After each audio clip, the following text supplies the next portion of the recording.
MLA Lasya మరణానికి కారణమైన టిప్పర్ను గుర్తించారు. ఓఆర్ఆర్పై వేగంతో వెళ్లి టిప్పర్ను ఢీకొట్టింది లాస్య కారు. ప్రమాదం రోజు నుంచి వాహనంపై సస్పెన్స్ కొనసాగుతోంది.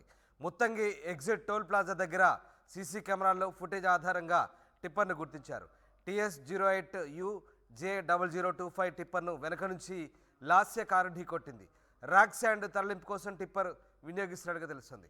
లాస్య వాహనం బలంగా ఢీకొట్టడంతో టిప్పర్ వెనుక భాగం కూడా దెబ్బతింది. అయితే ఈ ప్రమాద ఘటనలో ఎమ్మెల్యే లాస్య నందిత అక్కడక్కడే దుర్మరణం చెందారు.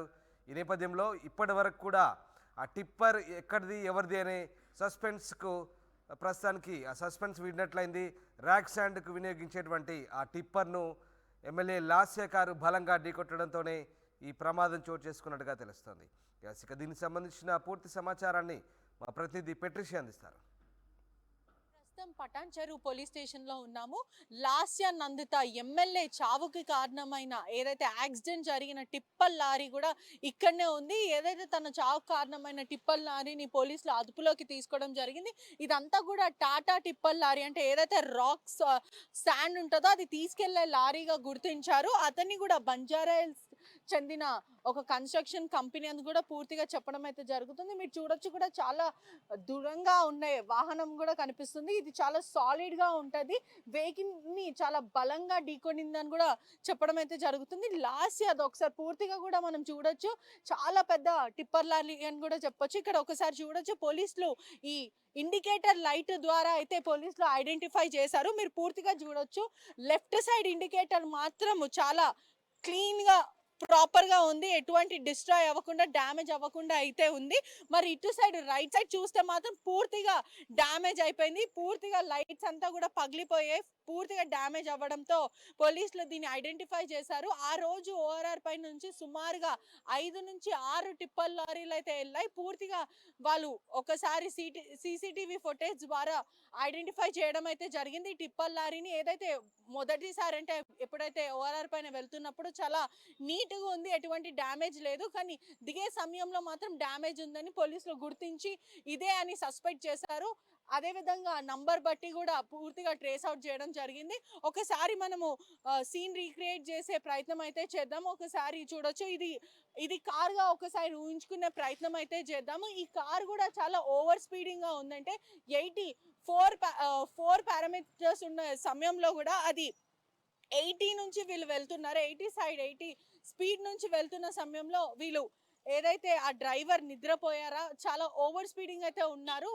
కారు కూడా పూర్తిగా 100కి లాక్ అయిపోయింది. కానీ మనకున్న అంచనా మేరకు, సమాచారం మేరకు సుమారుగా 120 నుంచి 130 స్పీడ్లో అయితే ఉన్నారు. ఈ కారు కూడా చాలా బలంగా టిప్పర్ లారీకి ఢీకొనింది. ఏదైతే రూఫ్ ఉందో మనం ఇక్కడ కార్ పైన చూడొచ్చు, ఈ రూఫ్ అనేది కూడా పూర్తిగా ఇక్కడ లాక్ అయిపోయి ఉంది. ఇక్కడ లాక్ అవ్వడంతో సుమారుగా 100 మీటర్స్ వరకు అది లాక్కొని వెళ్ళింది. మిగతా ఇటు సైడ్ భాగం అంతా పూర్తిగా ఏదైతే లెఫ్ట్ సైడ్ ఉన్న భాగం మొత్తం ఇక్కడ రైట్ సైడ్ కి ఏదైతే ఇండికేటర్ కి గుద్దడంతో పూర్తిగా ధ్వంసమైంది. ఇది చాలా సాలిడ్ గా ఉంది. మనం చూడొచ్చు కూడా చాలా హైలీ దీని క్వాలిటీ, ఇన్బిల్ట్ క్వాలిటీ కూడా చాలా హైలీ ఉంది అని కూడా చెప్పొచ్చు. పూర్తిగా కూడా ఇది గుద్దుకోవడంతో ఆ రూఫ్ టాప్ దాన్ని లాక్కొని వెళ్ళింది. సుమారుగా 100 మీటర్స్ వరకు లాక్కొని వెళ్ళడం జరిగింది. ఇటువైపు అంతా మనం చూడొచ్చు కూడా, మొన్న జరిగిన విజువల్స్ లో కూడా చూడొచ్చు, పూర్తిగా ఇటువైపు అంతా ఇండికేటర్ వైపు మొత్తం డిస్ట్రాయ్ అయిపోయింది కూడా. మనకున్న సమాచారం మేరకు కూడా సీట్ బెల్ట్ కూడా సరిగ్గా పెట్టుకోలేదు. అంటే సీట్ బెల్ట్ సౌండ్ రాకుండా వెనక నుంచి సీట్ బెల్ట్ పెట్టుకున్నారు. లాస్ట్ కూడా ముందే కూర్చున్నారు. అదే విధంగా మహీంద్రా బండి కూడా చాలా సేఫ్టీ ప్రికాషన్స్ అయితే ఎక్కువ లేవు ఆ బండికి. ఇంకా కొంచెం హైలీ క్వాలిటీ బండి వాడుంటే కొంచెం బ్రతికే అవకాశాలు ఉన్నాయని కూడా పూర్తిగా చెప్తున్నారు. పోలీసులు అయితే ఈ బండిని ఆ లైట్ ద్వారానే గుర్తించడం అయితే జరిగింది.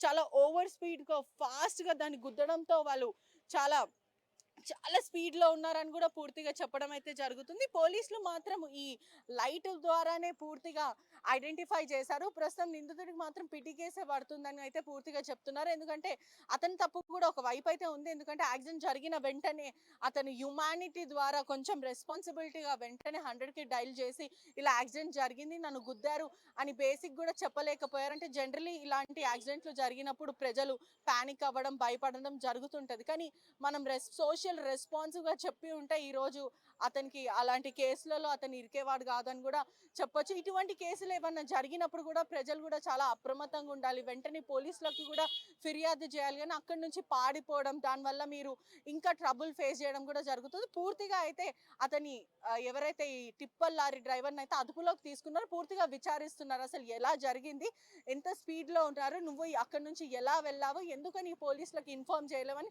పూర్తిగా చెప్పడం అయితే జరుగుతుంది. మీరు చూడొచ్చు కూడా ఇలానే ఆ వెహికల్ కూడా చాలా బలంగా గుద్దుకోవడంతో అది సుమారుగా 100 నుంచి 50 మీటర్స్ పైననే అది లాక్కొని వెళ్ళింది. ఆ తర్వాత వీళ్ళు ఆ బ్యాలెన్స్ తప్పారా, లేకపోతే అతను డ్రైవర్ స్పీడ్ అండ్ స్లీప్ మధ్యలో ఇదంతా జరిగిందా అనేది పూర్తిగా పోలీసులు విచారించడం అయితే జరుగుతుంది. తెలియాల్సింది ఇంకా అసలు ఏం జరుగుతుంది, అసలు పోలీసులు ఇంకా పూర్తిగా ఇన్వెస్టిగేషన్ చేస్తున్నారు. అయితే ఎవరైతే లారీ డ్రైవర్ అయితే దొరికారు కాబట్టి పూర్తిగా ఇంకా ఇన్వెస్టిగేషన్ లో భాగంగా చాలా విషయాలు తెలిసేది ఉంది. Cameraman విజయ్తో పెట్రిషా reporting RTV Hyderabad.